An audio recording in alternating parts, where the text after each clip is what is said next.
रसेतुं भजामहे भागवतो स्वरूपम् जगाए माधाय हईते মহিষে পাপিষ্ঠ নরকের কীট হইতে মহিষে লঘিষ্ঠ মোর নাম শুনে যে তার পাপ হয় মোর নাম লয় যে তার পুণ্য খায় এমন ঘেন্ন মরে কে করুণা করে এক নিত্যানন্দ বিনা জগত সংসারে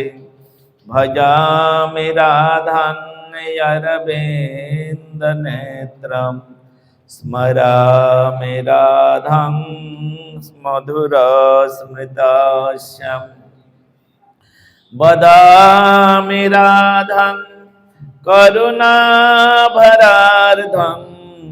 ততো মম নাস্তি গতির্ন কাপি জং প্রব্রজন্তম মনুপেতমপেত দ্বৈপায়ন কাতরয়া জুহাব পুত্রেতি তন্মায়তরয়োভিনেদু স্তং সর্বভূতহৃদয়ং মুনিমানতস্মে।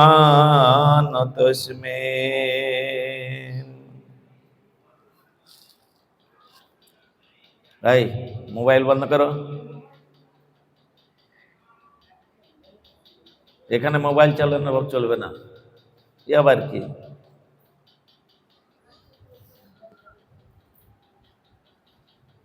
सर्वाग्रे अस्मदीय गुरुपाद पद्म जगद गुरु नित्यलीला प्रविष्टं विष्णुपाद अष्टोत्तर शतस्र श्रीमद् भक्ति वेदांत श्री श्रील वामन गोस्वामी गुरु महाराजेर श्रीपाद पद में दासधमेर अनंतपति भक्तिपूर्ण शास्त्रांग दंडवत प्रणति ज्ञापन करे তাহার হয়তোকে কৃপা আশীর্বাদ প্রার্থনা করছি, তিনি আমার প্রতি প্রসন্ন হন। অতঃপর अस्मदीय শিক্ষা গুরু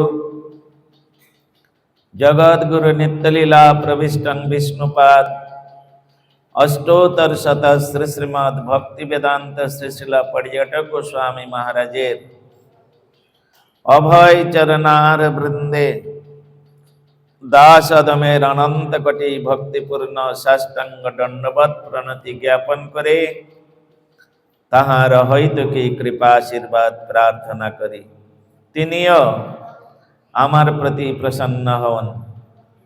परम पूजनीय वैष्णव वृंद, उपस्थित श्री श्री हरिकथा श्रवण पिपासु सकल भक्त वृंदे चरणे যথাযোগ্য প্রণাম জানিয়ে সকলের আশীর্বাদ প্রার্থনা করি। সকলেই আমার প্রতি প্রসন্ন হন, আমাকে কৃপা করুন। নিত্যকাল গুরু গৌরাঙ্গ গন্ধর্বিকা গিরিধারী তথা বৈষ্ণবগণের গুণ মহিমা কীর্তন করে আমি আমার মনুষ্য জন্ম ধন্য করতে পারি, এই আশা এই আকাঙ্ক্ষা নিয়ে আজকের দুর্গাপুরস্থ শ্রী কৃতিরত্ন গৌড়িয়া মঠে আপনাদের সন্নিকটে উপস্থিত হয়েছি। তিথিটা হচ্ছে হরিবাসর তিথি। হরি বসতি যস্য বাসরে, যে তিথিকে সম্মান করলে, যে তিথিকে আশ্রয় করলে ভগবান কৃষ্ণচন্দ্র তিনি ওই একাদশীর সম্মানকারী যে ব্যক্তি তার নিকটে বাস করবেন। এই জন্য হরি বসতি যস্য নিকটে বা হরি বসতি যস্য বাসরে। একাদশী এমনি সাধারণ ব্যাখ্যায় বলা আছে, একাদশ উপবাস সম্প্রাপ্য হরিবাসরে। একাদশীর দিন উপবাস করতে হয়, এটা আমরা সকলে জানি। তা সকলে উপবাস করেছি তো? উপবাস কাকে বলা হয়? না খেয়ে থাকলাম, কেউ জল পর্যন্ত গ্রহণ করলাম না, আর সারাদিন কিছু খেলাম না, উপবাস হলো উপবাস? শাস্ত্র তাকে উপবাস বলা হয়নি। না খেয়ে থাকলে কোনোদিন উপবাস হয় না। উপ মানে সমীপে, বাস ইতি য সএব উপবাস। আজকের একাদশী ব্রত করলাম, সারাদিন কিছু খেলাম না, জল পর্যন্ত স্পর্শ করলাম না, কিন্তু একটু কীর্তনে বসলাম না, একটু পাঠ শুনলাম না, যেগুলো ভক্তির অঙ্গ সেগুলো যাজন করলাম না, তার দ্বারাই কি উপবাস হবে? আমার তো মনে হয় হবে না। এরকম যদি কোনো ব্যক্তি করে থাকেন, তাহলে আমি মনে করব বা আমার মনে হয় তার উপবাস যথাযথভাবে হচ্ছে না। উপ মানে সমীপে, গোবিন্দের সমীপে, ভক্ত সমীপে। তো এইগুলো যদি না হয় তাহলে উপবাস হবে না। এখানে ব্রহ্ম বৈবর্ত পুরাণে দেবর্ষি নারদ কে শ্রী ভগবান তিনি বলছেন, সত্যং সর্বাণি পাপানি ব্রহ্ম হত্যাদিকানি চ অত্তবৌ।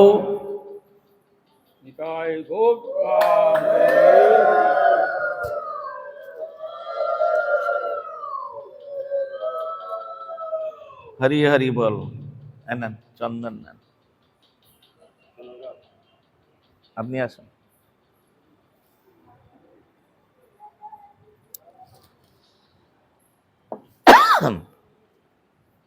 সত্যং সর্বাণি পাপানি ব্রহ্ম হত্যাদিকানি চ সন্ত বৌদ্ধ নামাশ্রিত শ্রীকৃষ্ণ ব্রতবাসরে। আমি এই জন্য বলছি সত্যং সর্বাণি পাপানি, আমাদের হৃদয় থেকে পাপকে বিদূরিত করার জন্য আমরা সেই পাপটাকে ব্রহ্ম হত্যাদি কানিচ, এই ব্রহ্ম হত্যাদি পাপকে দূরীভূত করার জন্য কি কি করব? একাদশী ব্রত করব। কেন?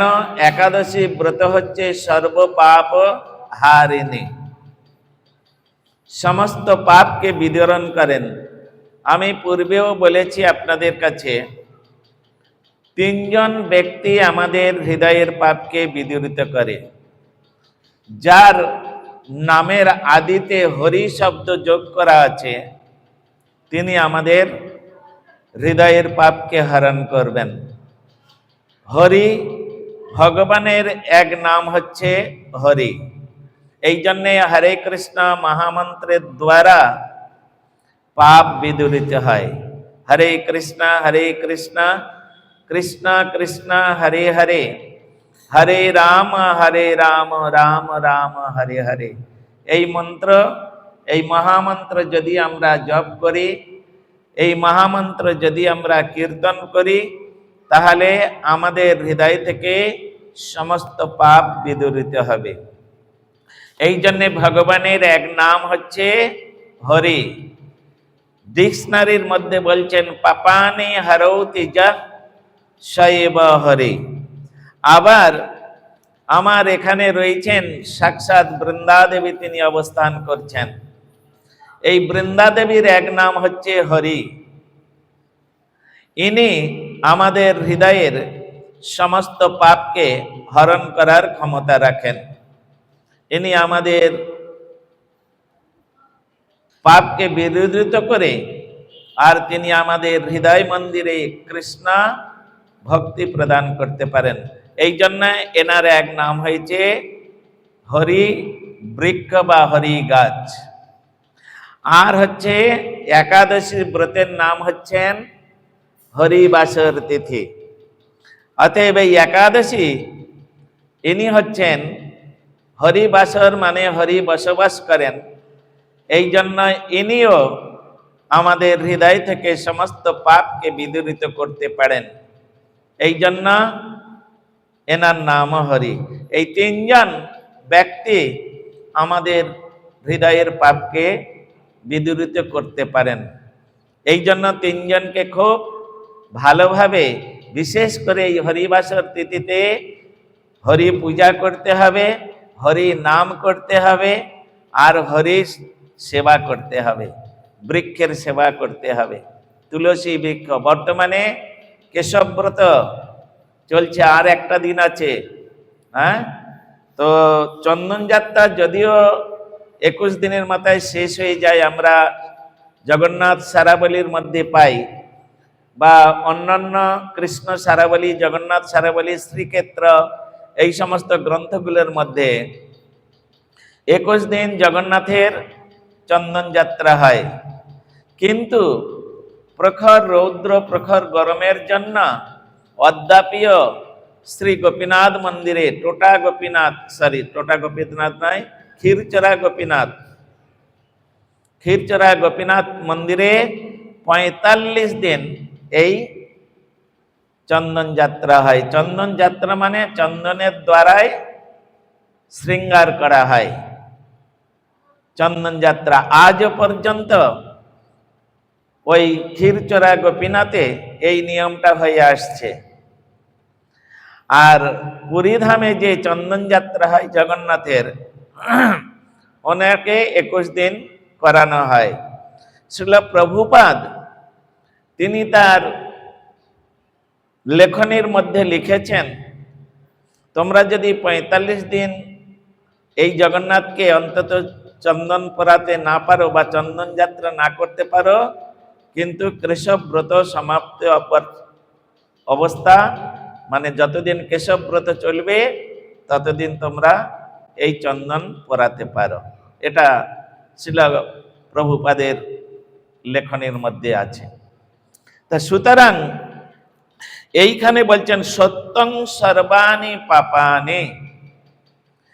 আমরা যখন হরিনাম করলাম, তুলসী বৃক্ষে সেবা করলাম, হরিবাসর ব্রত পালন করলাম, ভগবানের সেবা করলাম, আমাদের হৃদয় থেকে পাপ চলে যায় ঠিকই, কিন্তু পাপ করার যে একটা প্রবৃত্তি, পাপ করার যে একটা বৃত্তি, সেটা নষ্ট হয় না। যার জন্য মঠের গেট পার হলে আবার আমরা পাপ করতে শুরু করি। হ্যাঁ, মঠের গেট পার হলে আবার আমরা পাপ করতে শুরু করি, বিভিন্ন প্রকারে পাপ হয়। এই জন্য এখানে সেই যে সত্যং সর্বাণি পাপানি ব্রহ্ম হত্যাদিকানি চ সন্ত বৌদ্ধ নামাশ্রিত, বিশেষ করে হরিবাসর তিথিতে নামাশ্রিত মানে 1 লক্ষ হরিনাম করতে হবে। অন্যদিন করুন আর না করুন, অন্যদিন আপনি 1 লক্ষ নাম করতে পারুন আর না পারুন, আজকের দিনে মাস্ট তোমাকে 1 লক্ষ হরিনাম করতে হবে। হ্যাঁ, একে বলা হয় নামাশ্রিত। এখানে ব্রহ্ম বৈবর্ত পুরাণের মধ্যে স্বয়ং ভগবান তিনি নারদকে বলছেন, কৃষ্ণ ব্রত বাসরে, এই হরিবাসর তিথির আরেকটি নাম হচ্ছে কৃষ্ণ ব্রত বাসর। আর কি বলছে, ভুঙ্ক্তে তানি চ সর্বাণি जो भुङ्क्ते तत्र मन्दिर, भुङ्क्ते तानि च सर्वाणि जो भुङ्क्ते तत्र मन्दधि, मन्दधि माने मंद बुद्धि, মন্দবুদ্ধি মানুষ কাকে বলা হয়? মন্দবুদ্ধি যার চিন্তা ভাবনা সু নয়, কুচিন্তা ভাবনা, মন্দবুদ্ধি মানুষ। তারা কি করে? বারবার ভোজনের জন্য তাহারা ব্যস্ত হয়ে থাকে। এই খাবার জন্য ভোক্ত মানে ভোজন করার জন্য সময় নষ্ট করে, যার জন্য তারা হরিনাম করার সময় পায় না। হ্যাঁ, দিনের মধ্যে 3 বার 4 বার খেয়ে নিব, কিন্তু হরিনাম করব না, একটু কীর্তন করব না, গোবিন্দের সামনে এসে, হ্যাঁ, গোবিন্দের সামনে এসে একটু যে কীর্তন আমি কীর্তন করব লোককে আপনাদের শোনানোর জন্য নয়, আমি কীর্তন করব আমার প্রভুর প্রতিবিধানের জন্য। প্রভু শুনবেন।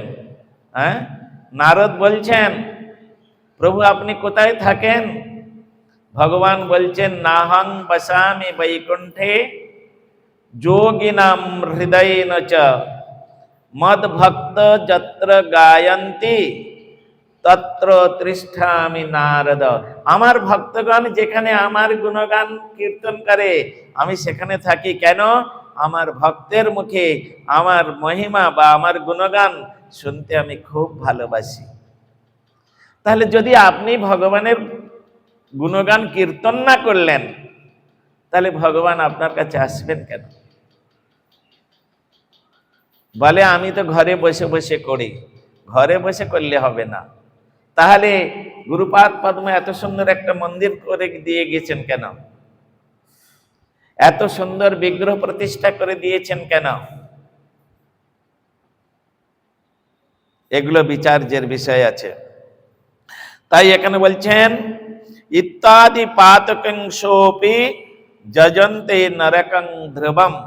যারা এই একাদশীর দিনে সংখ্যাপূর্বক নাম না করে, যারা ভোজনের জন্য সর্বদাই ব্যস্ত থাকে, তাদেরকে বলছেন ইত্যাদি পাতকী। তাদের পাতকী বলা হয়েছে। মানে পাতকী মানে যারা পাপ করে তাদেরকে বলে পাতকী।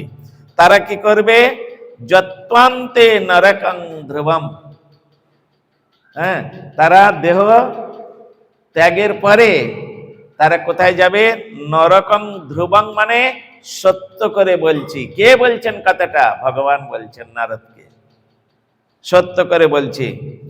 একাদশী প্রমাণানে যুগ সংখ্যক কৃতানি চ কুম্ভী পাকে মহাঘোরে স্থিতা চণ্ডলত্তং ব্রজেত।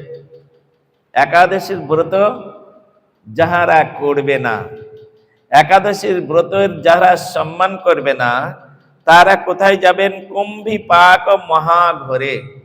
হ্যাঁ, 84 কুণ্ড নরক আছে, তার মধ্যে 4টে নরক হচ্ছে ভয়ঙ্কর। ইতিপূর্বে আমি আপনাদের অনেকবার বলেছি, মনে আছে? তার মধ্যে এখানে একটি নরকের কথা বলেছেন, মহা কুম্ভীপাক, অশীপত্র, মহারৌরব, অন্ধতা মিশ্র। এই 4টে নরক হচ্ছে অতি ভয়ঙ্কর বলা আছে। তাই এখানে সেই কথা বলছেন, কুম্ভীপাক মহাঘোরে স্থিতা চণ্ডালত্বং ব্রজেত। তিনি চণ্ডালত্ব প্রাপ্ত হয়ে, যারা একাদশী ব্রত করবে না তারা চণ্ডালত্ব প্রাপ্ত হয়ে, আর এই কুম্ভীপাক নামক মহা নরকে সেখানে ব্রজেত মানে গমন করবে। গলিতং ব্যাধি যুক্তশ্চ। হ্যাঁ, তখন সেখানে কুম্ভীপাক নরকে গেলে সেখানে কি হবে? গলিতং ব্যাধি যুক্তশ্চ তত সুপ্তসু জন্মস। 7 জন্ম এই কুম্ভীপাক নরক ভোগ করতে হবে। যদি এরকম গলিত কুষ্ঠ ব্যাধিগ্রস্ত হয়ে সপ্তসু জন্মসু পশ্চাৎ মুক্ত ভবেত পাপাদ্দীন কমলোদ্ভব। তারপরে ভগবানের কৃপায় এই যখন ওই রকম গলিত কুষ্ঠ অবস্থায় নরক যন্ত্রণা ভোগ করতে করতে যখন আর কোনো রকম ভাবে কষ্ট সহ্য করতে পারবে না, অত্যন্ত জ্বালায় দগ্ধীভূত হয়ে তখন সে কি করবে? ধীরে ধীরে ধীরে ধীরে তখন মায়ারে পিছনে রাখি কৃষ্ণ পানে চায়, কেন বা ভজেনু মায়া করে হায় হায়। তখন সে কি করবে না, ধীরে ধীরে ধীরে ধীরে ভগবানকে স্মরণ করবেন, আর স্মরণ করতে করতে ভগবান তাকে কি করবেন?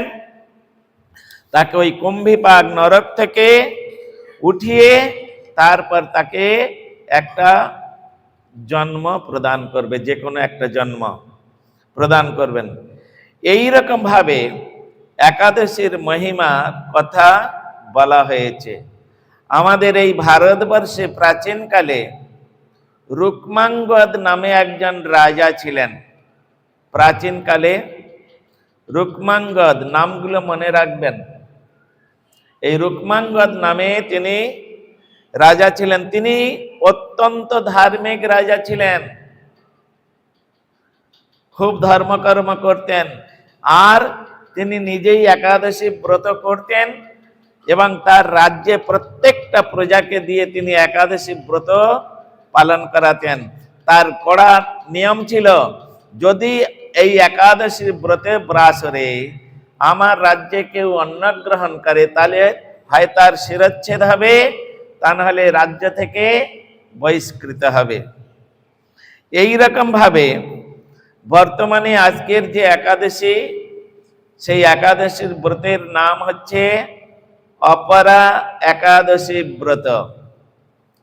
জ্যৈষ্ঠ মাসের কৃষ্ণপক্ষীয় একাদশী, যদিও এখনো জ্যৈষ্ঠ মাস পড়ে নাই, বৈশাখ মাস চলছে, তথাপিও এটা হচ্ছে জ্যৈষ্ঠ মাসের কৃষ্ণপক্ষ। দুটো পক্ষ আছে, একটা কৃষ্ণপক্ষ, একটা শুক্লপক্ষ।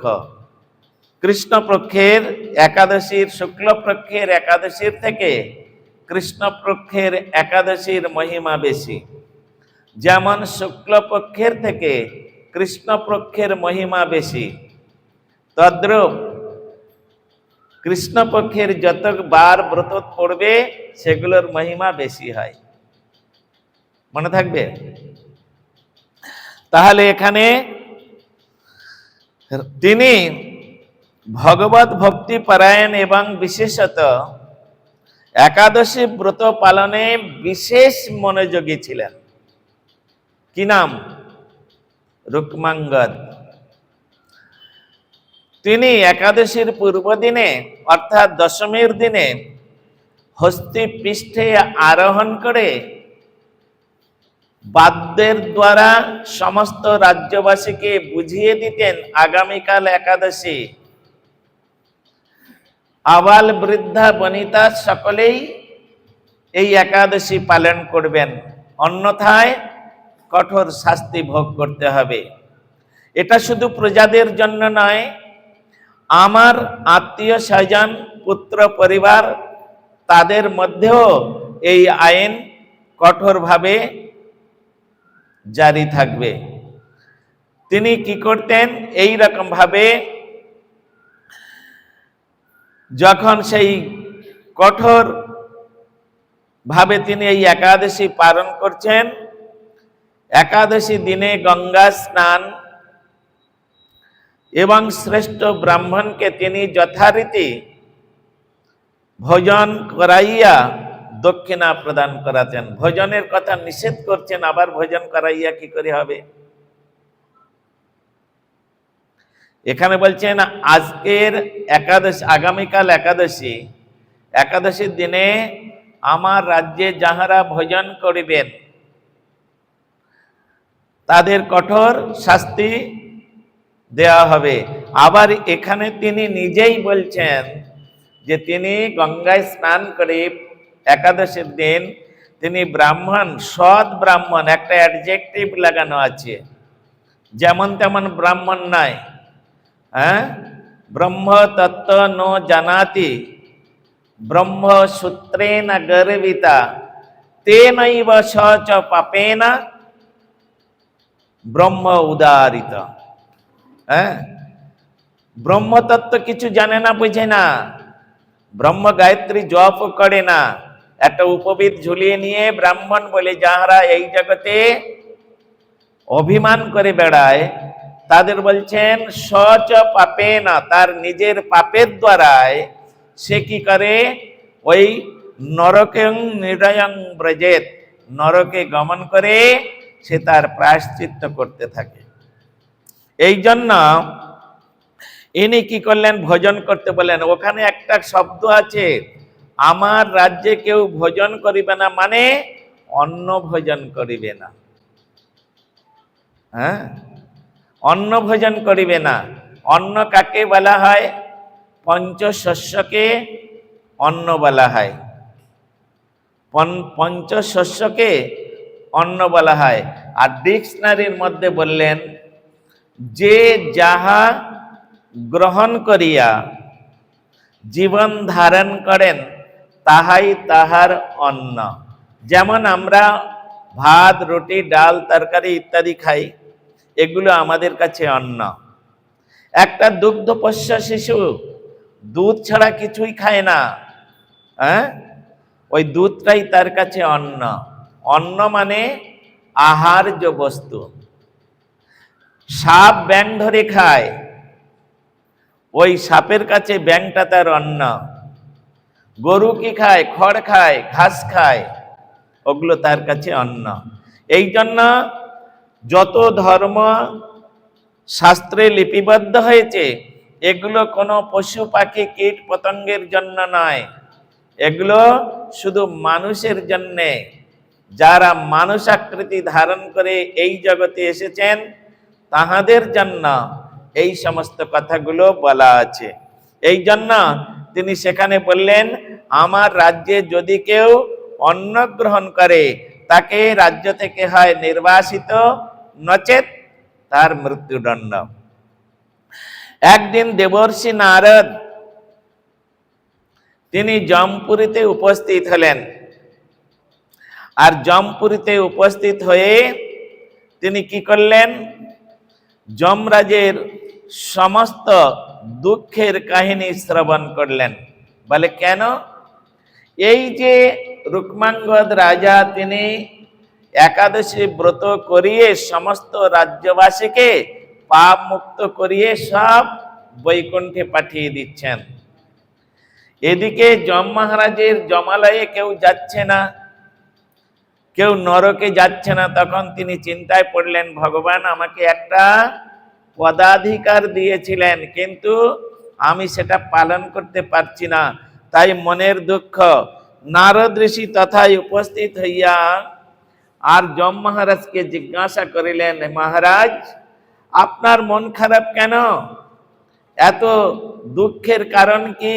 আপনি আমায় বলুন। তখন যম মহারাজ দেবর্ষি নারদকে বললেন, হে প্রভু, চিত্রগুপ্ত দেবশীর সহিত সত্যলোকে গমন করিলেন। হ্যাঁ, কেন? ব্রহ্মা তিনি সৃষ্টি করেছেন, তার সেই জমপুরীতে কেউ আসছে না। সমস্ত কাহিনী শ্রবণ করে তখন যম মহারাজ, চিত্রগুপ্ত আর নারদ ঋষি তিনজনে কোথায় গেলেন? ব্রহ্মলোকে।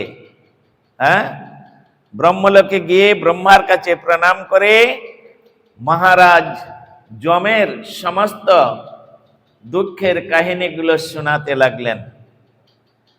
ব্রহ্মা এরকম করে চিন্তা করে তিনি চিন্তা করলেন, যে কোনো প্রকারে ওই রাজ্যবাসীকে একাদশী ব্রত হইতে দূরে থাকতে হবে। এরকম ভাবে তিনি চিন্তা করে তিনি এক অপরূপ সুন্দরী, ন ভূত ন ভবিষ্যতে, ন পাস্ট ন ফিউচার, এইরকম একটা অপরূপ সুন্দরী নারী মূর্তি সৃষ্টি করলেন। তার নাম দিলেন মোহিনী। আর তাকে সৃষ্টি করে বললেন, দেখো তুমি চলে যাও কোথাও? মন্দার পর্বতে। যে মন্দার পর্বতটা নিয়ে দেবাসুরে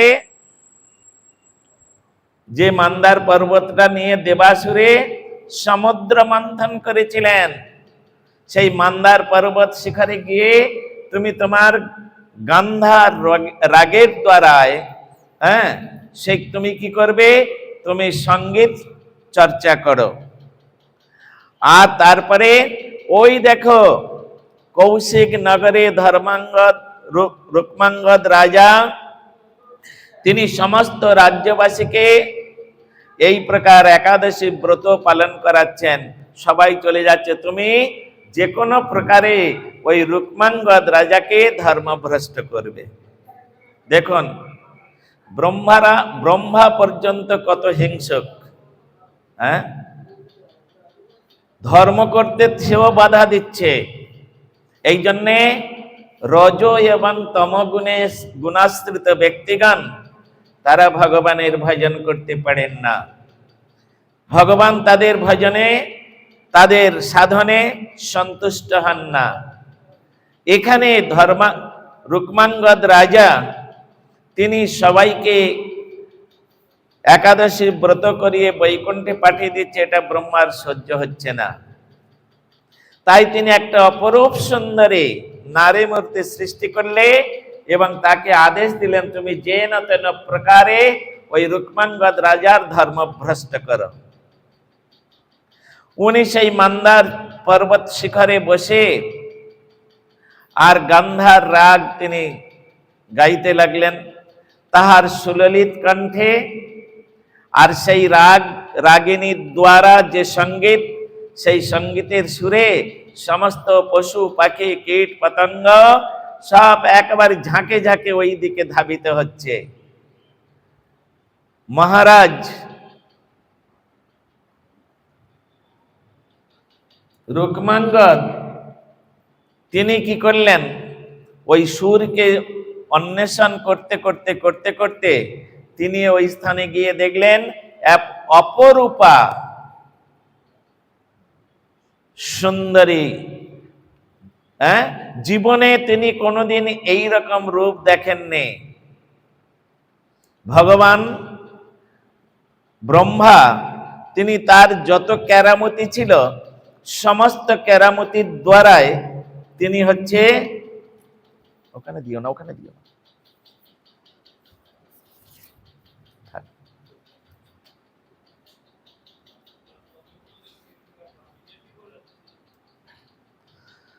তো যত কেরামতি ছিল সমস্ত কেরামতির দ্বারায় তিনি অপরূপ সুন্দর নারী তৈরি করেছেন। আর কি হয়েছে, সেই রুক্মাঙ্গদ রাজা তাকে দেখে অত্যন্ত মোহিত হয়ে গেল।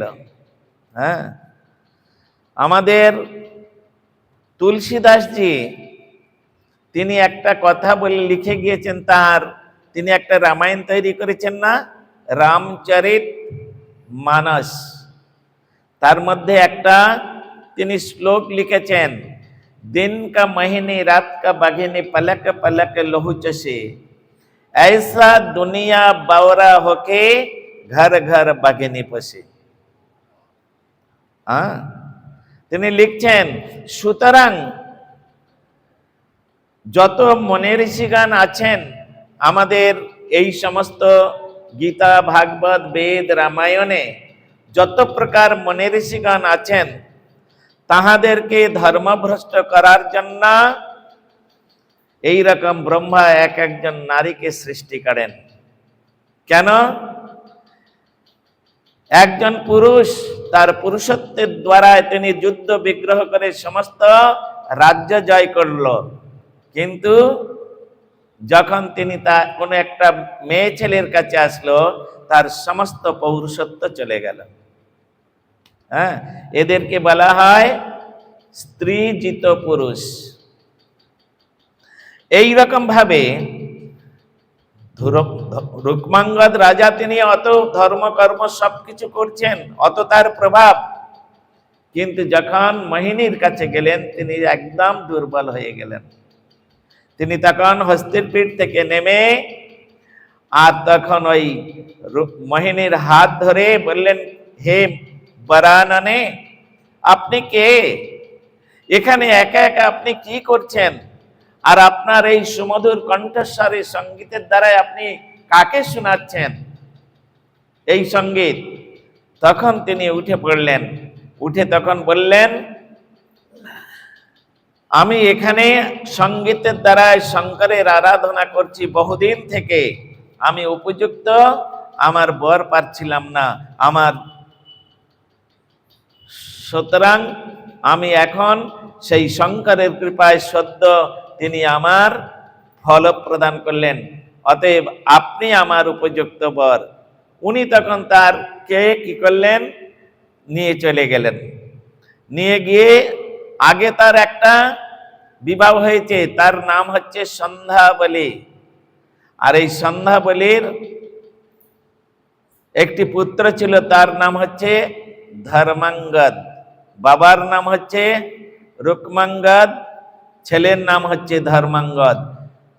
যখন বাবা এই রকম ভাবে তিনি চলে গিয়েছিলেন, তখন আবার একাদশী আসতে তাহার পুত্র তিনি ওই রকম ভাবে প্রচার করতেন বাবার হয়ে, যে অশ্বারণে 108 যোজন অতিক্রম পূর্বক বামদেব মুনির আশ্রমে উপস্থিত হলেন। আর বামদেব মুনির আশ্রমে উপস্থিত হয়ে মুনির নিকট জানিতে পারলেন যে তিনি পূর্বজন্মে শূদ্র ছিলেন। কে? রুক্মাঙ্গদ রাজা। যার জন্য পূর্বজন্মে শূদ্র ছিলেন বলে এই জন্মে তিনি ধার্মিক কাজ করতে গিয়েও তিনি পদস্খলিত হয়ে গেলেন। হ্যাঁ, পদস্খলিত হলেন। আবার প্রহ্লাদ মহারাজ, তাহার যদি জীবনচরিত আমরা আলোচনা করি, তাহলে প্রহ্লাদ মহারাজ তিনি পূর্বজন্মে তিনি কি ছিলেন? ব্রাহ্মণ তনয় ছিলেন। আর তিনি কি করলেন? এক শূদ্রাণীর সঙ্গে তিনি জীবনযাপন করতে করতে করতে করতে দুজনের একদিন না খেয়ে মৃত্যু হয়, দুজনের মৃত্যু হয়েছে। আর মৃত্যু হওয়ার পরে তারপরে প্রহ্লাদ মহারাজ তিনি এই রাজার ঘরে জন্মগ্রহণ করেছে। কেন? যেদিন মৃত্যু হয়েছিল সেদিন ছিল একাদশী ব্রত, সারাদিন কিছু খাওয়া হয় নাই, রাত্রে শীতকাল ছিল, ঘুমও হয় নাই। একটা বিষ্ণু মন্দিরে তাদের প্রাণান্ত হয়েছিল, সেই জন্য তিনি বিষ্ণুর পার্ষদ রূপে জন্মগ্রহণ করেছিলেন। এই সমস্ত অনেক কথা এখন এই রাজা তিনি জানতে পারলেন যে তিনি পূর্বজন্মে শূদ্র ছিলেন। তাহার যে দুষ্ট ভার্যা ছিল, তাহার ফলে দারিদ্রতা ভোগ করিতে হইয়াছিল। এই জন্মে একাদশীর ব্রত পালনের জন্য বর্তমানে এই সুন্দর অত্যন্ত ঐশ্বর্য তিনি প্রাপ্ত হইয়াছেন। তখন গৃহে প্রত্যাবর্তন করিয়া মোহিনীর সহিত বিলাসে 8 বৎসর কাল অতীত করলেন। তার যে প্রথমা স্ত্রী ছিলেন তার সঙ্গে অত মেলামেশা করতেন না, এবং আরো 1 বৎসর অতীত হওয়ার পর মধুময় কার্তিক মাস, যেটাকে আমরা বলি নিয়ম সেবা ব্রত, দামোদর ব্রত, ঊর্জা ব্রত বা কার্তিক ব্রত, সেই মাস এসে উপস্থিত হলো। আর তখন রাজা তিনি কি করলেন? এই 9 বৎসর তার সঙ্গে এমন ভাবে জড়িত ছিলেন যে একাদশী তিনি করতেন, কিন্তু সেই রকম ভাবে তিনি করতে পারতেন না। আজকের এই মধুময় কার্তিক মাস এসেছে দেখে, আর কার্তিক মাসে যে একাদশী, তিনি মোহিনীকে বললেন, মোহিনী, আমি অনেক দিন তোমার সঙ্গে অনেক কাল অতিবাহিত করেছি, এখন তুমি আমায় আদেশ দাও মধুময় কার্তিক মাসে যে আমি এই ব্রত পালন করব আর একাদশী পালন করব। তখন তিনি চিন্তা করলেন, না, এটা তো হতে দেওয়া যাবে না। আমি তো এসেছি আমার পিতার আদেশ, যে আমার জন্মদাতা, যে আমার সৃষ্টিকর্তা, তিনি আমাকে আদেশ করেছে যে না তেন প্রকারে না একে ধর্মভ্রষ্ট করতে হবে। তা আমি যদি একে আদেশ দিয়ে দিই কার্তিক ব্রত করার জন্য, তাহলে তো একে আমি কোনোদিন ধর্মভ্রষ্ট করতে পারবো না। এই জন্য তিনি কি করলেন? তিনি বললেন, না মহারাজ, আপনাকে ছাড়া আমি বিন্দু মাত্র থাকতে পারবো না, আপনাকে সর্বদাই আমার চাই, আপনাকে ছাড়া আমি এক মুহূর্ত কাল থাকতে পারবো না। আপনার জ্যেষ্ঠ স্ত্রী রয়েছেন, তাকে আপনি এই কার্তিক ব্রত করার দায়িত্ব দিয়ে দিন, আপনাকে করতে হবে না। মোহিনীর কথা মতো তিনি কার্তিক ব্রতের দায়িত্বটা সন্ধ্যাবলীকে দিলেন। কিন্তু যেদিন একাদশী আসলো সেদিন তিনি কঠোর হয়ে গেলেন, আজকের কিন্তু তুমি আমার থেকে অনেক দূরে থাকবে, আমি একাদশী ব্রত করব। তখন ওই মোহিনী বললেন, মহারাজ, মহুয়া বনে অর্থাৎ সেই মন্দার পর্বত শিখরে আপনি আমায় কথা দিয়েছিলেন, আমি যা বলবো আপনি তাই শুনবেন, তবে আমি আপনাকে বিবাহ করেছি। এখন যদি আপনি আমার কথা না শোনেন তাহলে আপনি ধর্মভ্রষ্ট হবেন, আর আমি পিতৃস্থানে চলিয়া যাইব, আর ধর্মভ্রষ্ট হওয়ার জন্য তোমাকে নরকগতি হবে, তোমার নরকগতি হবে। অতএব তুমি আমার কথা শোনো, একাদশীতে ভোজন করো, একাদশী ব্রত করতে হবে না, তুমি আমার সঙ্গে থাকো। তখন রুক্মাঙ্গদ বললেন, তা হবে না, আমি আজ পর্যন্ত কোনোদিন একাদশী ব্রত পরিত্যাগ করি নাই, আমি একাদশী ব্রত করব। তার জন্য যদি আমার নরকগতি হয়, তুমি যদি তোমার পিতৃস্থানে চলিয়া যাও, আমার কোনো আপত্তি নাই। এইরকম দুজনে বাদ বিসম্বাদ হচ্ছে। এমন সময় ধর্মাঙ্গদ অর্থাৎ তার পুত্র, তিনি ওই রকম ঢক্কা বাজাতে বাজাতে, আগামীকাল একাদশী, অতএব সকলে, আবাল বৃদ্ধা বনিতা সকলেই এই একাদশী ব্রত পালন করবে।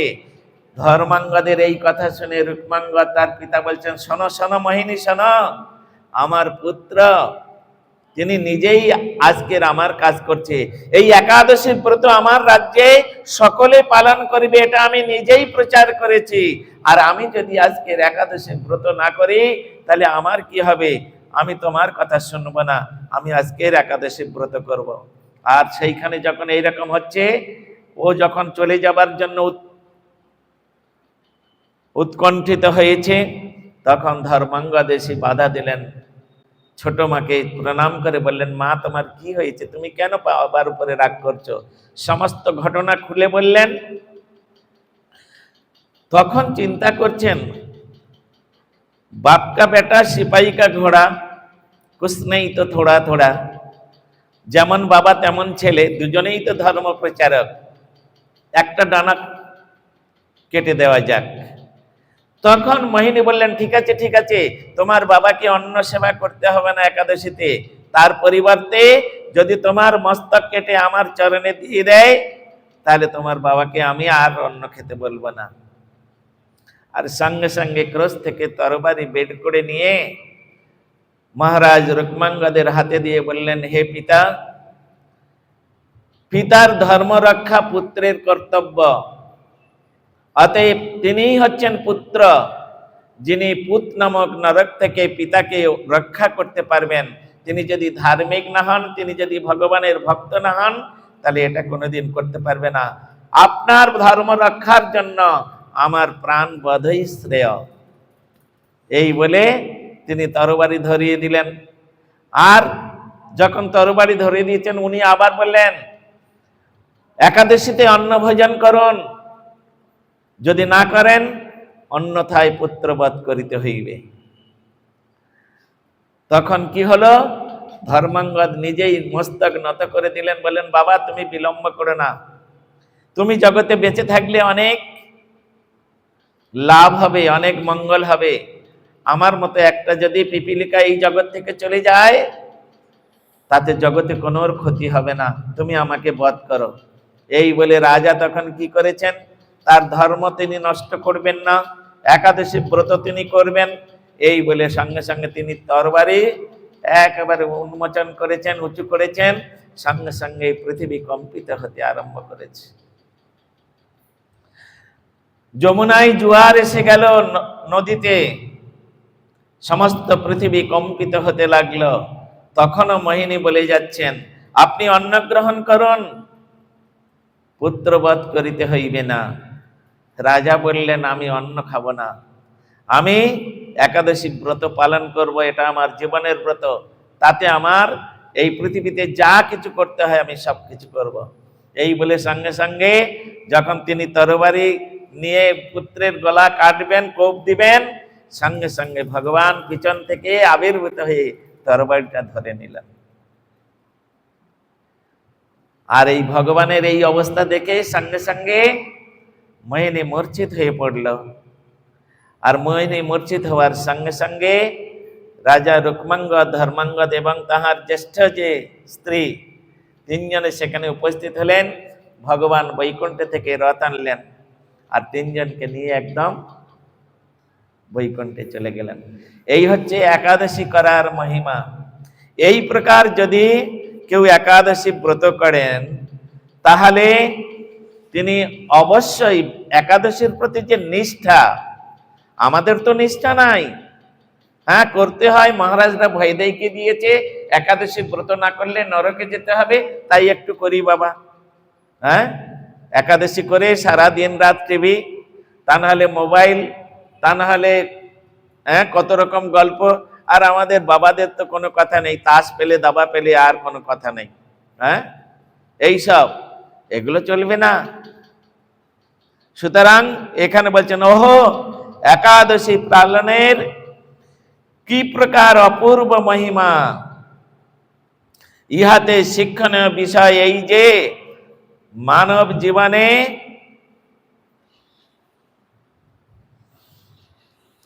কোন পরিস্থিতির উদ্ভব হোক না কেন, কি বালক কি বৃদ্ধ, কি স্ত্রী কি পুরুষ, নির্বিঘ্নে সকলেই এই শুক্ল এবং কৃষ্ণ পক্ষীয় উভয় পক্ষীয় যে একাদশী, এই একাদশী পালন করবেন এবং ব্রতবাস করিবেন।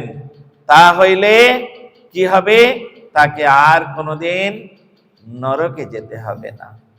হ্যাঁ, সমস্ত পাপকে তিনি পিছনে সরিয়ে রেখে তখন ভগবানের ভজন করতে করতে আর হরিগুরু বৈষ্ণবের সেবা করতে করতে তার বৈকুণ্ঠ গতি হবে।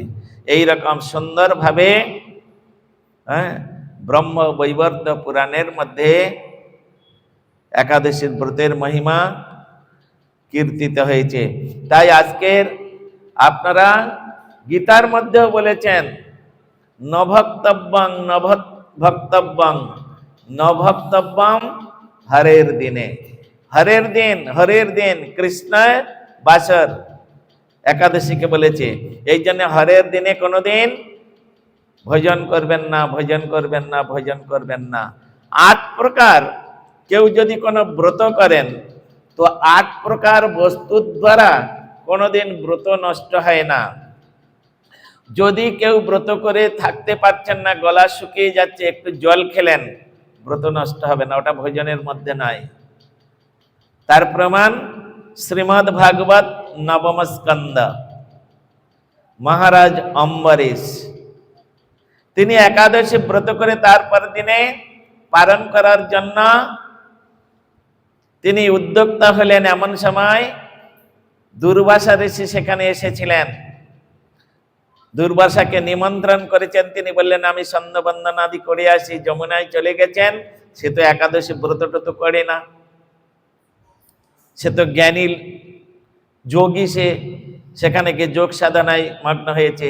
তখন একাদশীর যে পরের দিন পারণের টাইম আছে, আগামীকাল পারণের টাইম আপনারা জানেন তো, সূর্যোদয়ের পরে 7টা 45 মধ্যে একাদশীর ব্রতের পারণ। এই টাইমের মধ্যে যদি আপনি পালন না করেন তাহলে একাদশীর ব্রতের সমস্ত ফলটা বিফলে চলে যাবে, নষ্ট হয়ে যাবে। তাই অম্বরীশ মহারাজ তিনি ব্রাহ্মণ এবং বৈষ্ণবদের অনুমতি নিয়ে তিনি 1 বিন্দু চরণামৃত গ্রহণ করেছিলেন। হ্যাঁ, আর দুর্বাসা বললেন, এত বড় স্পর্ধা, তুমি আমাকে নিমন্ত্রণ করে আর তুমি খেয়ে নিলে। তারপরে ঘটনা তো আছেই অনেক। হ্যাঁ, যখন ভগবানের কাছে গিয়েছেন তখন ভগবান বললেন সে এক বিন্দু চরণামৃত খেয়েছে। হ্যাঁ, তিনি নির্জলা ব্রত করেছিলেন, চরণামৃত খেয়েছেন, ওটা খাওয়ার মধ্যে নয়, ওটা খাওয়ার মধ্যে পড়ে না। তাই যদি কোনো ব্যক্তি একাদশী ব্রত করে জল খান, ফল খান, হ্যাঁ, তাহলে একাদশী ব্রত নষ্ট হয় না। এগুলো ভোজনের মধ্যে পড়ে না।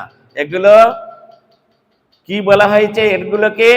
এগুলোকে জীবন ধারণের জন্য কিঞ্চিত, যেগুলো অন্য জাতীয় বস্তু নয় সেগুলো গ্রহণ করার বিধান শাস্ত্রে দিয়ে রেখেছেন।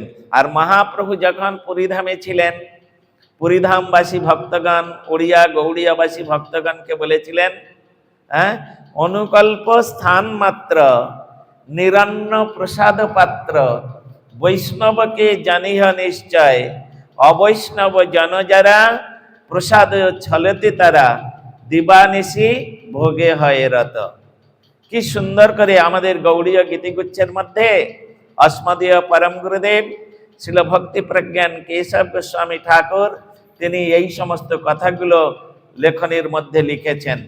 আবার বলছেন, কি বলছেন?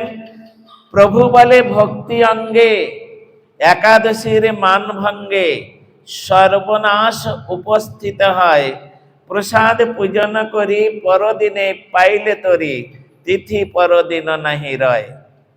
কথাগুলো খুব সুন্দরভাবে এখানে বলা হয়েছে। স্বয়ং মহাপ্রভু তিনি ভক্ত ভাব অঙ্গীকার করে এ সমস্ত কথা সুন্দর রূপে বলেছেন। সুতরাং আপনারা যদি এই শাস্ত্রানুসারে আপনারা যদি একাদশী ব্রত করেন গুরু বৈষ্ণবের আনুগত্যে, এবং যে কথা আগে বলেছি এই একাদশীর দিন 1 লক্ষ হরিনাম জপ করতে হবে, আপনাকে বিষ্ণু পূজা করতে হবে, 3 জন হরির পূজা করতে হবে, বিষ্ণু 1 হরি, তুলসী 1 হরি, আর একাদশী 1 হরি। এরা হরণ করেন। হরি শব্দের অর্থ হচ্ছে হরণ করা। এরা কি হরণ করেন? যিনি এই একাদশী ব্রত করবেন তাদের হৃদয় থেকে সমস্ত পাপকে দূরীভূত করে দেবেন, হরণ করে নেবেন। সুতরাং এদের সেবা করতে হবে। যদি কেউ নিষ্ঠার সহিত শাস্ত্রানুসারে যদি কেউ এই ব্রত পালন করেন তাহলে নিশ্চিত তিনি ফলভাগী হবেন।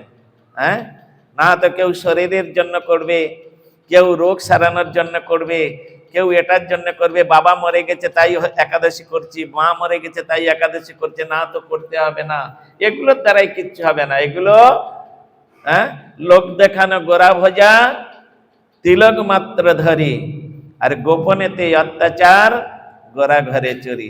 এরকম যেন না হয়। একাদশী হচ্ছে ভক্তি জানানে। অতএব ভক্তি জানানেকে হৃদয়ে স্থান দিতে হলে তাকে সেই রকম সম্মান করতে হবে।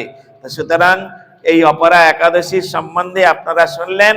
এই রকম ভাবে আমাদের আর্য ঋষিগণ, মুনি ঋষিগণ এবং মহামুনি বেদব্যাস তাহারা এইভাবে সমস্ত বর্ণনা করেছেন। তাহাদের আনুগত্যে, তাদেরকে স্মরণ করে, তাদের চরণে প্রণত হয়ে গুরু বৈষ্ণবের আনুগত্যে আমরা এই ব্রত পালন করব। তাহলে যথাযথভাবে আমরা একাদশীর ফল লাভ করতে পারবো। বাঞ্ছা কল্পতরুভ্যশ্চ কৃপা সিন্ধুভ্যেব চ পতিতানাং পাবনেভ্যো বৈষ্ণবেভ্যো নমো নমঃ। এইখানে রহিল গ্রন্থ অমৃত লহরে, প্রেমানন্দে বাহু তুলে বলন হরি হরি। উলুধ্বনি নিতাই গৌর প্রেমানন্দে, হরি হরি বল। জয় রাধা মাধব, জয় কুঞ্জ বিহারী। জয় রাধা মাধব বিহারী। জয় গোপী জন বল্লভ, বরধারে, জয়া গিরি বরধারে। জয় গোপী জন জয় গিরি বরধারে, জয়া গিরি